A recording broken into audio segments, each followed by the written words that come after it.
Hey bike farmers, thanks for clicking in. I had a viewer reach out with a terrible idea. I should have just said no, but I didn't. I said, I think I can help you out. They said, I'm looking for a Trek 950 just like the one you did in your videos. I want one. I know you're gonna think it's stupid, but I don't care. I'm gonna pay for it. I don't have any around here where I'm from. I've been looking for years. They just aren't here. I know you probably got one around there. So I reached out to my friends at Shop Dog Cycles on eBay. They're only just an hour away or something like that. They just have everything there on their eBay store.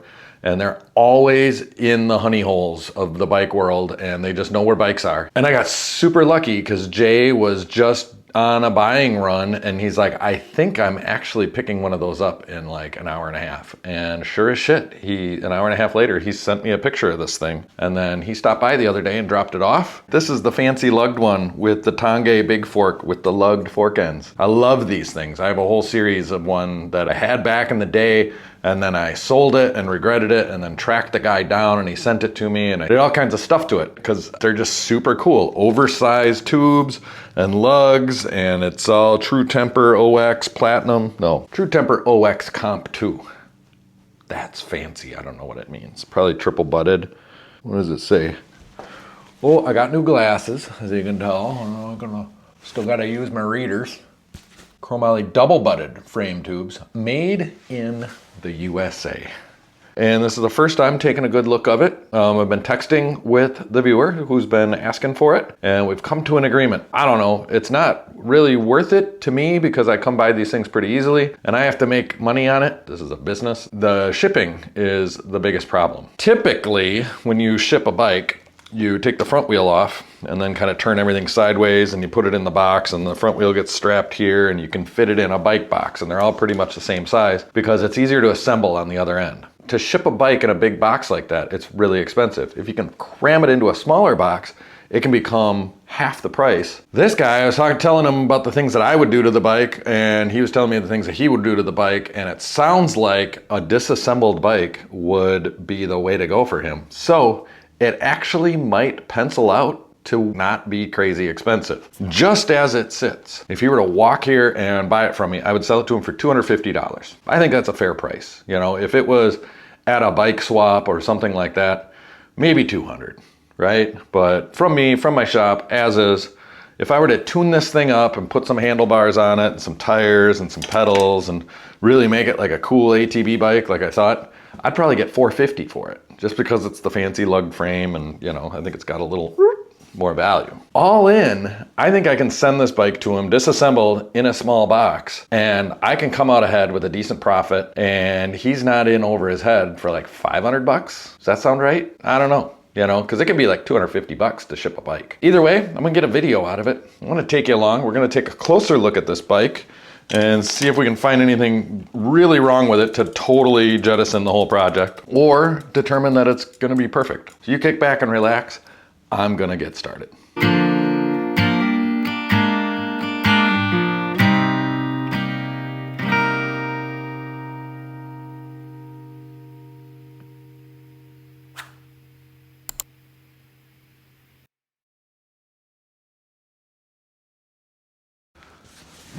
I don't think these purple anodized handlebars were original to the bike, but it does kind of match the purple that's on the decals. These pedals were zip tied to the handlebars, which is pretty common for when people are moving bikes around. You take the pedals off, it's so much easier to move them around and stack them. Now this pedal is just going to be taken off right away. I don't know what's going on here, but I want to have something to grab onto so I can pedal it. Well, we're going to spray some lube on things here because it's not really pedaling. Anyway, I just put the pedal on so I can work the crank. Oh man, I just lost all that footage. I thought I had the camera recording, but I didn't. I just sprayed everything with one step and got everything moving freely again. That's what happened there. And then the right shifter is working. The left shifter is not. But I can tell this bike has been sitting and sitting and sitting, so I'm just gonna spray these shifters with some speed degreaser here. You can use like brake clean from the auto parts store. too. That'll just kind of degrease the gooey grease that's inside these shifters. These are the shifters that were on my very first bike. I had one from this era. I had a 970. The 970 was exactly 20 better than the 950.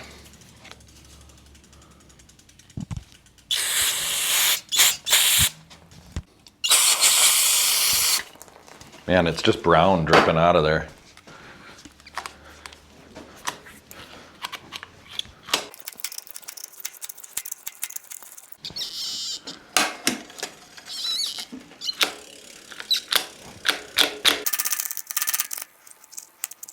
So there's a little screw back here that can kind of give me access. Let's see here. I saw a screw.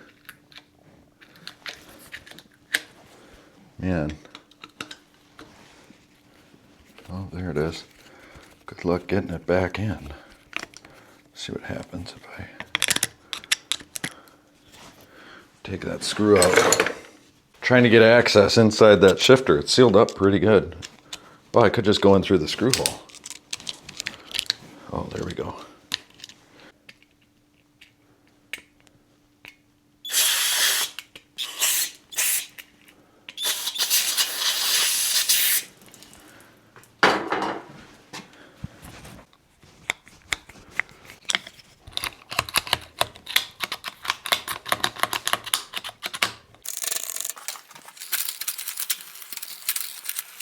Just not cooperating. Well, let's see here. What else do we have to try? The chemicals aren't working.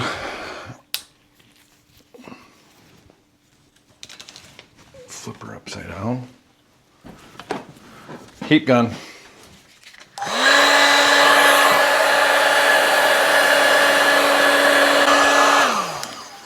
Can't get it too hot.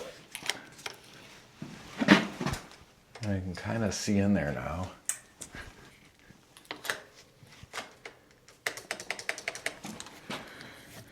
You can never remove this screw without causing more problems, but here I go.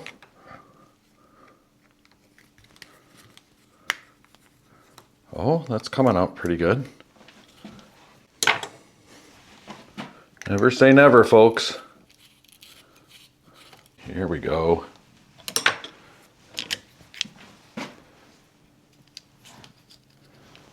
There's this, oh yeah, look at that. All this is old grease, right? And it's probably just this pawl right here that's sticking, or one of these back over here. Yeah, they're just dead.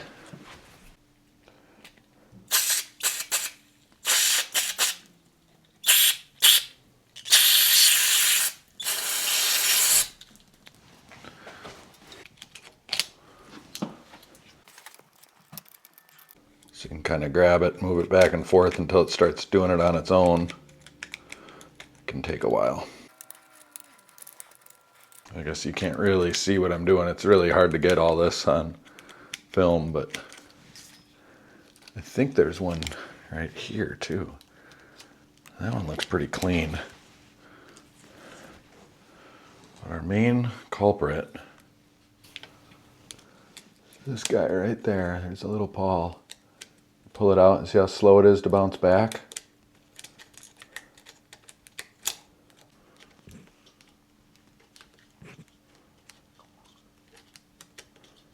There, now it's waking up. It's just such a fine little spring.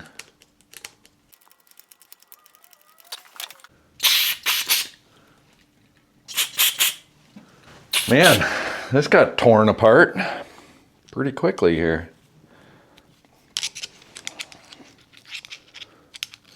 So this little plastic piece back here seems to be more trouble than it's worth. I don't think it needs to go back on, but it's really being stubborn.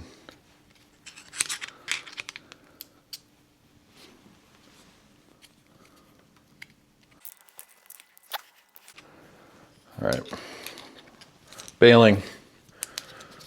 Sorry, buddy. You lost your dust cap back here. This little plastic thing is broken and I can't get it to screw back in. All right, one more try. There's that. He's gonna do bar end shifters on this bike anyway. And nobody gives a fuck about Dior DX 7-speed anymore. So this is all a big waste of time. It's not even good content. Oh, can't fix it. But at least you got to see the inside of a shifter. Here, we'll squirt it with one step.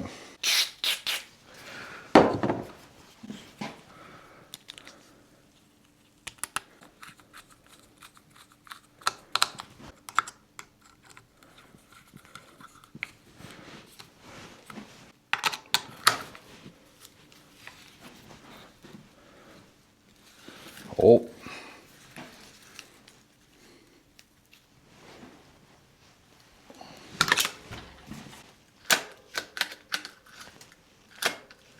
It's not working. Well, I tried. It's not working. I mean, it's just the shifter. It's just the click in the shifter, the indexing. But we can tell that like everything else, front derailleur, housing, all of this is still good. So that's all that really matters, because he was saying he wants to do like a drop bar end shifter gravel conversion with this bike. You know, I say it's a terrible idea, and you know, for the most part it is. I was watching Pathless Pedaled the other day about 90s mountain bikes being overrated. And it was Russ and the guy from Soma Fab. Check this wheel to see if it's straight. Yeah, it's good enough for who it's for. And those guys both agreed, and I think I do too, that these are excellent like bikes, like a great platform to build on, right? They're super fun that way, which is basically why our X-Biking exists on Reddit. But we all kind of agree that doing the whole drop bar gravel conversion thing, you know, doesn't really make a whole lot of sense. I think we all feel like upright handlebars and that kind of thing, and turning them more into like an ATV or, you know, towny neighborhood bike is a better way to go. That said, you know, let your creative flags fly. I've never done the, you know, 26-inch mountain bike drop bar gravel bike conversion. Doesn't make a whole lot of sense to me, but if it makes sense to you, knock yourself out. Now, if I was gonna smuggle a bunch of fentanyl down this seat tube, I would leave this thing on here just to throw off the drug dogs, because they'd probably pick up the scent of the saddle cover and they wouldn't be able to smell whatever contraband I had inside the seat tube.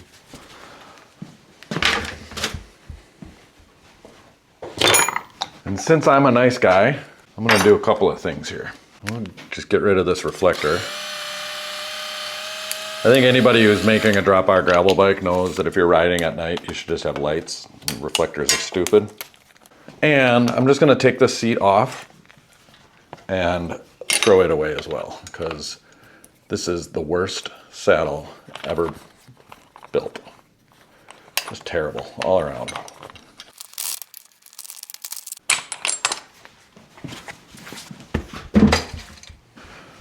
Okay, I mean, all in all, I think we've got a really, really, really nice project bike here. And to get it into a smaller box, I'm going to remove this pedal and then take the cranks off.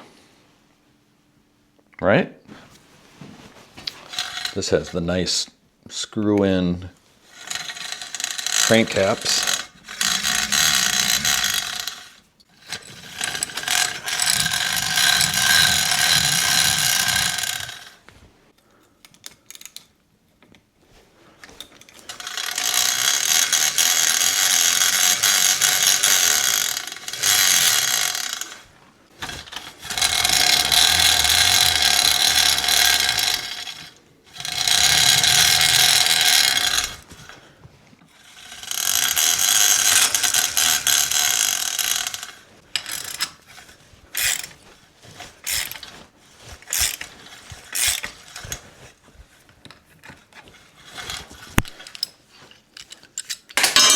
Oh!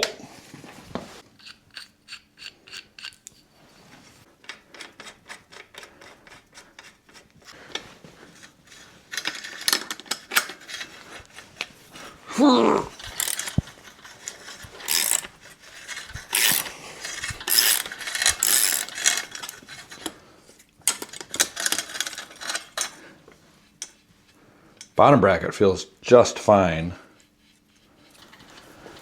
I'll take this derailleur off too. I always take the derailleurs off when I put it in my travel box. They take up a lot more space than you'd think. Okay, but you can flex the derailleur that way.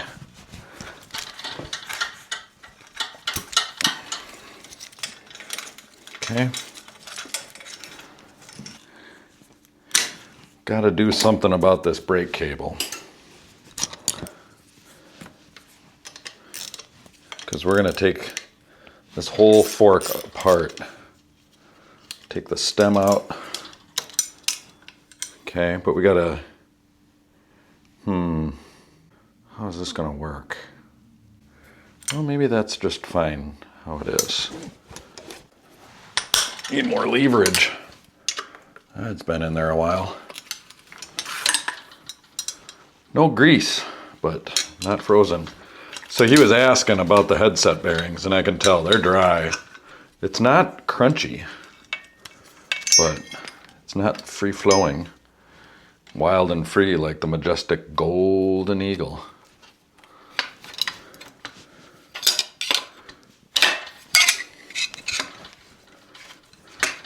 All right, lock nut off, spacers.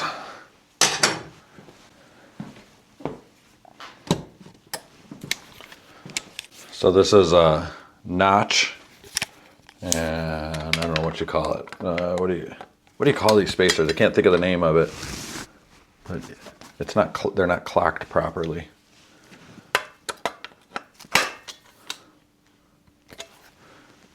There. So you can see there's a little tab in this spacer, this washer. That one too.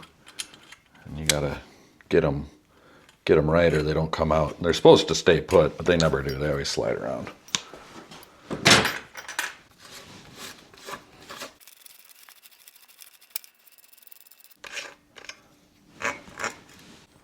Okay. All right, well, the bearings want to stay put. That's good. So we can put this back on for safekeeping. Oh, dropped a dust cap. Oh, found another lock ring. What do you call those things? Keyed washers, keyed spacers. I call them annoying. AF.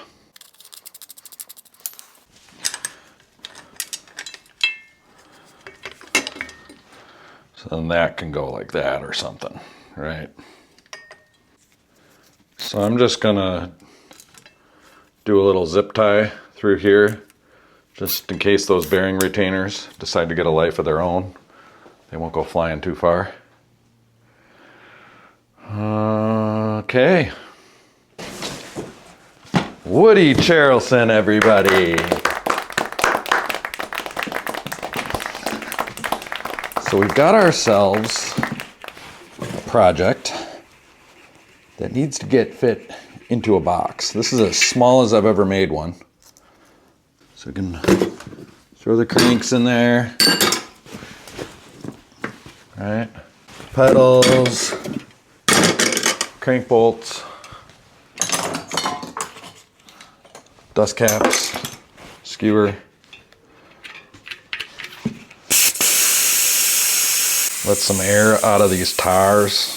Man, these have the original tires even. Or this has. Trek Connection. It's a very original bike. I mean, maybe that is the original handlebar. It's just faded over time. I mean, it's not like the 90s wasn't all about colored anodization. Okay. Take this skewer out, makes it a little skinnier.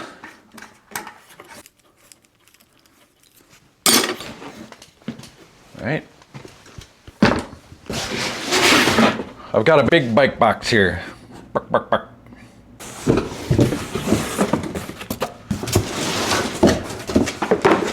This is for a fork. All right.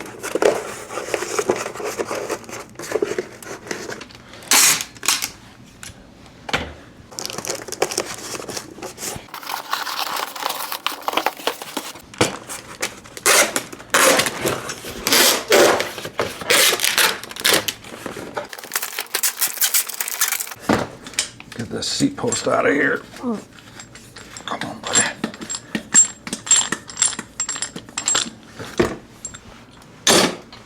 Hey, it actually fits in that box. Just found this bag.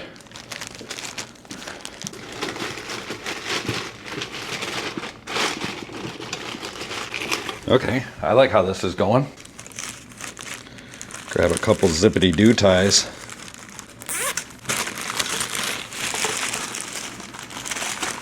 Keep the filth at bay a little bit here.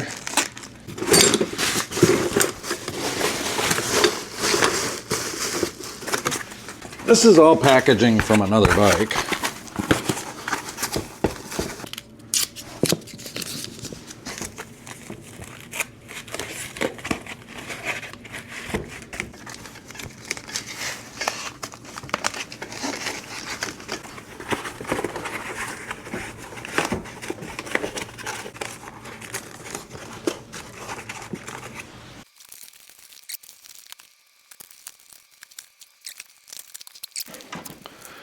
So here's what we got to deal with, right?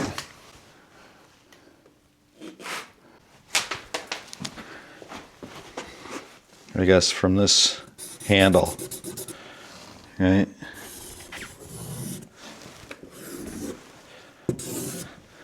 So we'll cut that much off. And then height-wise, could be a little bit less than that, but that's probably a good spot to start.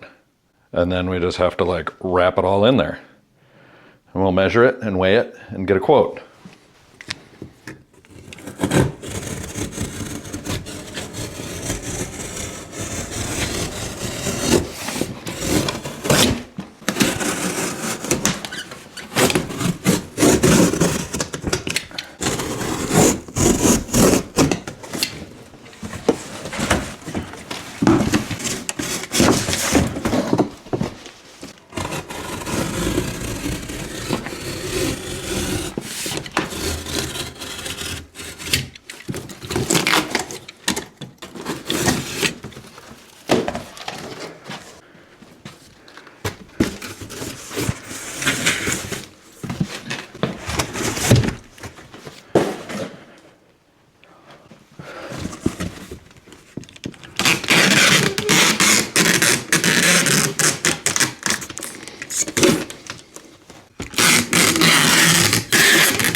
Okay, that's way more smaller, hey?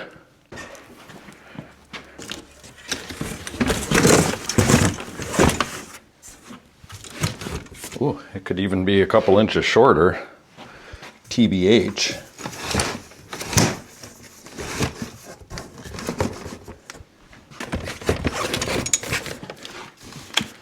Maybe not. By shorter, I meant a long way. Okay, so the tires smushed down. We're okay. We're gonna run into problems with the wheels.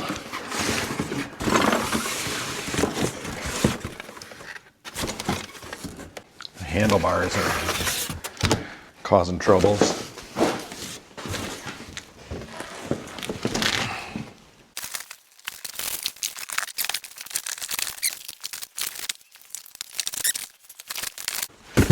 Oh, it's got to go right there.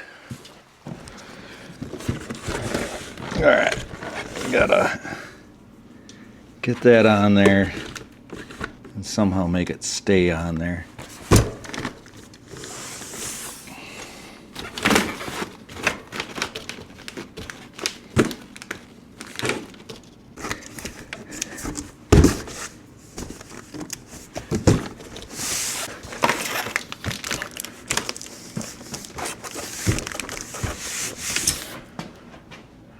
I think that's pretty good.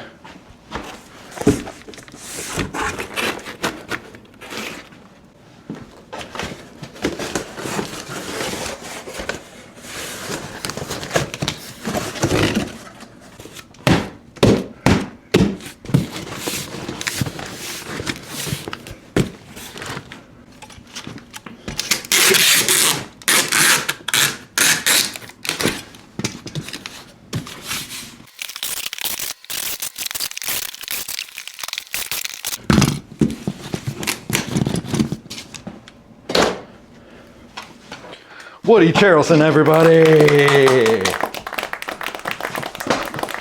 Oh, that was a lot of work. A lot more work than I like doing. I'm moderately satisfied with it.